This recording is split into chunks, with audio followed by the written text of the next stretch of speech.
Welcome to Envisioning Success, the weekly podcast where Laura DiBenedetto and Julia Becker Collins share tips, suggestions, and stories to help you succeed in business. In today's episode, we highlight the importance of professional marketing, stressing that DIY marketing can lead to costly mistakes. Emphasizing the value of experience and professional branding, we'll go over the risk of amateur mistakes. And here is Laura and Julia.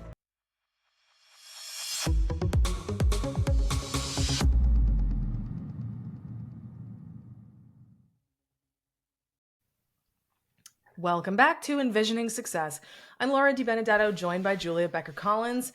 Guess what, kiddies? It's an exciting day, basically because you're here, and we're excited to talk with you today about some really, really useful stuff. So everybody wants to DIY their marketing because it looks easy, right? Well, we're here to bust a few of these myths. I wish it was going to be fun like Mythbusters where we get to blow things up, but we're just going to metaphorically try to blow things up. It's going to be fun. So I think one of the things that happens most often in business ownership, particularly businesses under $10 million in size, there's a massive, massive urge that you should probably fight for DIYing marketing for one big major reason.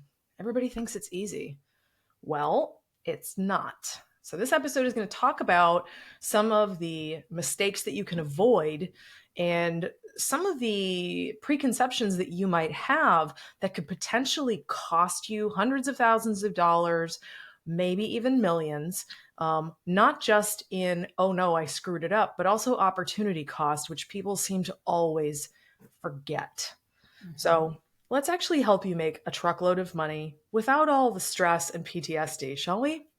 Sounds good. Cool. So like every other episode, we've got 5 awesome tips for you. Before we dive in, I want to remind you the show is sponsored by Vision. We are celebrating 25 years of kicking ass with marketing and making it so easy for business owners to create success without all of the headaches and stress and adding lots of top line revenue without being stressed. Okay. So check us out online at vision-advertising.com. And if you ever need help, reach out. We always offer a complimentary consult to let people know how things are working for them and give you an unbiased look at your marketing, whether we work with you or not. And if you'd like to rate, review, subscribe, share the episode with a friend, with a whole damn shebang, that would be even better. That way lots of people can benefit from the free wisdom. One last thing. This show, it's basically a masterclass in marketing. If you haven't listened to a lot of the episodes, go back through and start listening. Take notes. You're going to get an unbelievable marketing education for free. Ready to dive in? Like business leadership, entrepreneurship. Yeah. All of it. I was talking at my BNI meeting. I was like, I co-host a podcast and you should all be listening to it because if you're here trying to make more money, I have a free resource for you. Yep, exactly. The people who listen to our show give us rave reviews.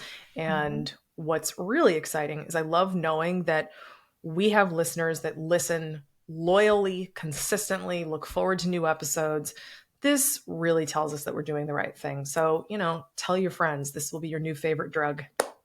And the side effect is you'll have more money. Before we forget to say it, rate, review, subscribe, smash that subscribe button, as my friend always says. That helps more people find the show, and that's the whole point. Yes, absolutely. I think you zoned out when I said that. It can be said again. It can be said again. We can all say it. I mean, to be fair, I zoned out. Smash. Yep. Exactly. All right. So we got 5 tips, folks. If this is your opportunity to grab your pen and paper, hit pause so we can dive in. So we've got 5 big things for you. The first one I'm going to walk you through. It's understanding specialized skills. So specialized skills within marketing, right?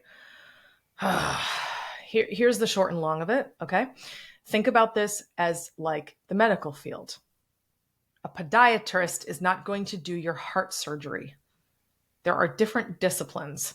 And when you start to look at marketing as a highly specialized field filled with experts, there are a lot of amateurs, but the people who are good they do have specialized expertise, you'll realize that, oh, shoot, those are actually a lot of different skills that I need. Yes. And one of the big things that Julia and I have experienced extensively is when we hire our internal team, we're looking for people who are either really, really good at left brain stuff or really good with right brain stuff, or a short form writer, someone who's really punchy in short form, or someone who's an excellent loquacious writer who's really good with this.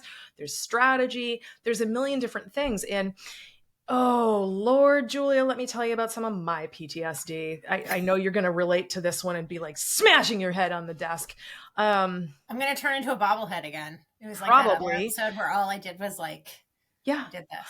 I when we work with people who, they're considering bringing on a marketing agency, and they talk with us and other people, and ultimately they decide to hire no agency, and they say those deadly words, oh, we're just going to create a position internally. My first question, it's met with some internal shock and horror that I usually keep to myself, except my face lies, I think, and says like, what are you doing? But like the words coming out are usually like, okay, and what will you be having this person do for you? And what happens is invariably they always mention so many disparate skills that, oh, well, we're going to have this person do email and strategy and SEO and social media and photography and graphic design. And I'm like, cool. No one human being can do any of those things competently. You're going to get that person who's probably going to shine in one or two of them because they all pull on the same part of the brain, and that's what they're good at. And they're going to be on the struggle bus for the other things. You're about to get screwed, no lube. So I just had this conversation with a prospect. They were trying to figure out hiring internally. And I said, let me offer you some free advice. As you said, always happy to offer some free advice. What are you trying to get them to do, and how much are you going to pay them, and how much experience are you looking for? And they were looking for somebody that had 1 to 2 years experience. They were going to pay $50K. And they wanted the person to be able to design and develop websites, do graphic design, photography, event planning, and social media. One person. Wow. Event planning too? Oh, Lord. I was like, let me help you help yourself. Let me Jerry Maguire this for you. Please understand that it's very different parts of your brain for the logical development, analytics, etc., versus the creative photography or graphic design or event planning. Also, that's more than one person's job you're outlining. Meanwhile, they didn't listen to you, did they? No, absolutely not. Why would they? I hate that so much. It's probably and the then biggest I also tragedy of our jobs. I said, if you're trying to get all of that out of one person, there's no way you can be offering them $50K if you want them to do all of that, hit the ground running. I was like, you're going to spend 6 months training the person. Also, let's talk about the burden of management. How are you going to possibly provide leadership to this person? You can't unless you're actually good at this stuff yourself. This poor person is going to be off on their own little, raft out in the middle of the ocean by themselves. You're going to be relying on them for strategy, analytics. Lord, I wouldn't do it. No, it's too much. That's why I don't do my own surgeries at all. Me neither. Unless my husband grows something, then we'll do at-home surgery. Listen, married people get this. Hey, what's this thing? Can you cut it off? No. Well, yeah, there's 2 types of marriages: the can you cut it off marriage and the go see a doctor marriage. I'm going to go see a doctor. Yeah, I'm in the can you cut it off marriage. That's so funny. Julia, let's talk about the second point. Sure. So definitely related to the first point, it's the cost of amateur mistakes. Really, it should be the high cost of amateur mistakes. When I talk with people about what happens if you do work internally versus hiring out, depending on your needs, don't forget it's not just cost in terms of money, dollars and cents. It's also your time, which you can never get back. You can always make money again. You can never get your time back. Yeah. And so if people are making silly, stupid, low-grade mistakes because you paid them a very small amount of money to do a million different things and the job is too big, like we were just talking about, then you're going to get amateur mistakes that cost you not only money and potential inbound leads, but it costs you all the time that person spent and all the time that somebody else spent managing that person. It's a very high cost to bear. It's massive. I completely agree with you. It's like, oh God. I mean, the problem with, amateurs, I think, to be fair, all of us were amateurs at some point. I'm not saying that being an amateur is a bad thing, but let's say you're hinging your entire success on the back of an amateur. That's really risky, right? As it is, there's a good chance that if you're listening to this show, you may actually be an amateur business owner and you're still getting your bearings. That's risky all by itself. You need to be surrounded by experts and people who can lead you. If you're the weakest link, that's cool, but you can't be surrounded by tons and tons of weak links because the chain is just going to fall apart. It's going to dissolve, right? But like the cost, of amateur mistakes, it's nobody can spot them. You can't even identify what went wrong, and neither can the person. That's the scary part. We had an episode a number of weeks ago where we talked about whether or not your high schooler should be doing your marketing and why that's a bad idea. We did a four episode arc. It's helpful when I can speak about marketing myths. And one of those episodes was about having your kid do your marketing just because they know how to use Facebook or they know how to use Instagram or whatever. Right. And that doesn't mean that they know how to do it for business. And that's a high cost of an amateur mistake. Yeah, I agree with you wholeheartedly. All right, let's talk about the third one, which is the value of strategy. So if you've listened to the show, you know how important strategy is, but if this is one of your first episodes, maybe you're not fully acquainted with it. So let me bring you up to speed. The thing that a professional will do for you or should be able to do for you, and this is one of those things where, let's say you're not going to work with us. That's totally cool. You want to hire any marketer that you still need to know that they can do good strategy for you. So this person is going to do research. They're going to pull on industry knowledge, industry expertise, and they're going to be built on strategic insights that involve customer-driven data. And what you'll find, kind of pulling in from the second point, is with a lot of amateurs, what they'll do is they'll come up with a lot of tactics, but they're not really grounded in anything. It's kind of just throwing a bunch of spaghetti at the wall and hoping something sticks. When it comes to the future of your company, you can't afford to gamble.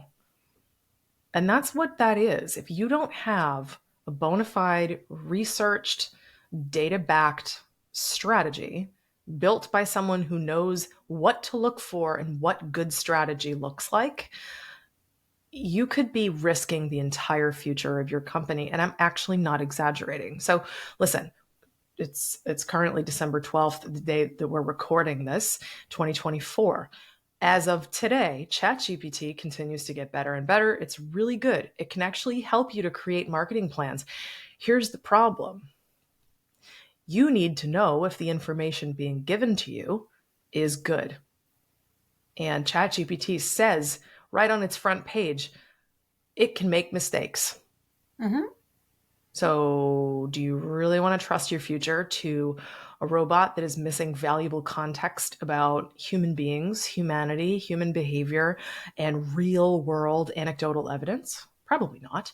So listen, I am notoriously frugal. I absolutely detest spending money unless I know for damn sure it's going to come back to me. If I spend $1, I want 5 in return. That's how I roll. I want you to be the same way. And when you think about strategy, it can be really, really intimidating. And I get that, but that's why people like me and Julia have jobs. It's because we don't expect you to know this stuff. This is everything we've been living and breathing for a very, very long period of time.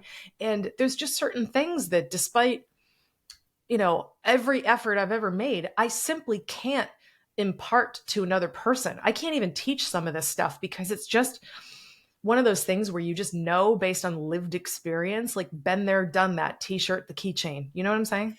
Yes. Hell, I even Yeah. have the hat. Well, this is like the whole thing that especially service providers experience when there's like sticker shock about how much it costs to work with somebody that's really, really good at their job. You're not paying for the hour of their time. You're paying for the 20 years it took them to give you that advice. Yes. Since we value our equipment, I'm going to say metaphorical mic drop. Yes, I'm not dropping my mic. Yeah, but that's so true. You're not paying for the 1 hour. I mean, I've certainly had people complain about my hourly rate. It's like, yeah, do you have any idea how much it took me to learn everything that I could give you in 1 hour? Right. Be grateful You're it's paying to not more. bypass that. Yeah, you get to steal my 10,000 hours. Correct. Right. And that's what people don't realize. No. Let's talk about the fourth one, Julia. Absolutely. So the fourth one is the impact of brand perception. We have a bajillion episodes, if you go back in our podcast, about the importance of branding, what your brand is, why your brand is more than your logo, how to create a brand, blah, blah, blah, blah, blah. I'm not going to beat the dead horse dead again. But really, your brand is what people say about you when you're not in the room.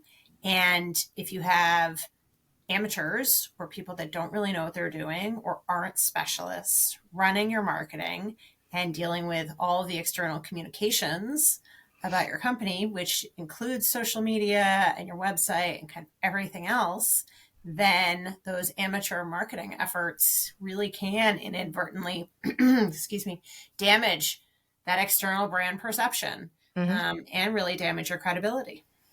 Yeah. I'm working with a client right now who I love that they can handle unvarnished truth, so I don't have to spend, a lot of time dancing around it to preserve feelings. I can be very, very blunt and precise. And one of the things that we've been able to talk about is their amateur graphics and the stuff that they're currently putting out, because they're DIYing a lot of stuff. And that's not necessarily a bad thing. DIY the stuff that you're really good at, preferably under the supervision of a professional that can guide you and assign you things to do that are within your wheelhouse. But like I told them, I'm like, guys, you're trying to build a multi-million-dollar corporation and you're basically putting out graphics that a 7th grader would put together for his lemonade stand. I worked at a nonprofit, multi-million-dollar nonprofit, where there were no brand standards. And they had people running like programs with kids, really wonderful programs. And they would do their own flyers. Why we're doing paper flyers, I couldn't tell you. What? And they're stretching the logo and you're not using the brand colors and everything they're saying isn't aligned with the brand in general. And everybody's flyers look different. There was no standardization. Oh no, that's cringe. And so when they brought me in, they were like, yeah, we need help. I was like, oh, you need lots of help. Yeah. Yeah. Brands need polish. And you know what? Like, listen, here's the other thing that I recently discussed actually with the same client. Part of your brand actually can be a really janky, unprofessional look, and that can actually be the brand. And I'll give you a great example. A lot of those NFT tokens that were brought to market, they looked like 8-bit graphics and they looked like hot ass. They were just terrible, but that was that way by intention. And that was the look, but everything around it was more polished and professional, right? So sometimes you can use something like that, but as I'm going to call it a plot device, as your plot device, you even have to be polished and professional in the execution of something that's intentionally bad. Like for example, like Chick-fil-A's Eat More Chicken, they're using like, a cow with something with like really janky handwriting. It looks bad, but it's actually quite polished in its presentation. Right. It's very sophisticated in how it's being presented, even though it's intentionally like, a cow wrote it. Yeah. Eat more chicken. So funny. Hey, listen, you know what? That's a really, really good point. I mean, you can really make people feel like, well, listen, like, here's what's going to happen, right? In the case of my client who's building like a multi-million dollar software company, people need to have a sense of faith in the product and that it will do what it says and that it will actually deliver. But if all of your marketing looks super amateurish, but you're asking people for money that isn't amateur dollars, like $2, where there's no risk attached to it, and you're actually looking for like ongoing monthly subscriptions, which they are, you're actually putting people off because the brand does not match the ask. And the ask is, here's what we're doing. And here's the thing, usually for a software product or a digital product, especially information and intellectual property, you don't have an opportunity to give people access to the product in some instances to actually really see it, especially for information products. It's like you pay for it, then you get to see what's inside. So the marketing is super important because it gives people the warm and fuzzies and the know, like, and trust before they purchase. But if your marketing looks really amateurish and like a hack built it, you could have the most amazing product in the world. Nobody will take the risk to buy it. Mhm. So the last point here is, we want to probably just wrap this up with a couple of case studies, right? We've been kind of doing this consistently, but like, I'll give you a couple examples just from my history. The one that we've been talking about is the client that I'm talking with now that does, some software development. But like over the years, I remember working with a clothing store who had a very, very unprofessional brand. It sent a message that says our clothes are cheap. Mm-hmm. And guess what? Their price points were not cheap. The business did not make it. They DIY'd a lot of things. And unfortunately, this drives me crazy, but like doctors don't get their patients to listen to all their advice, marketers, we can't get our clients to take all of our advice. So this clothing store DIY'd a lot of stuff. They hired us to do just Facebook advertising, which we did years ago.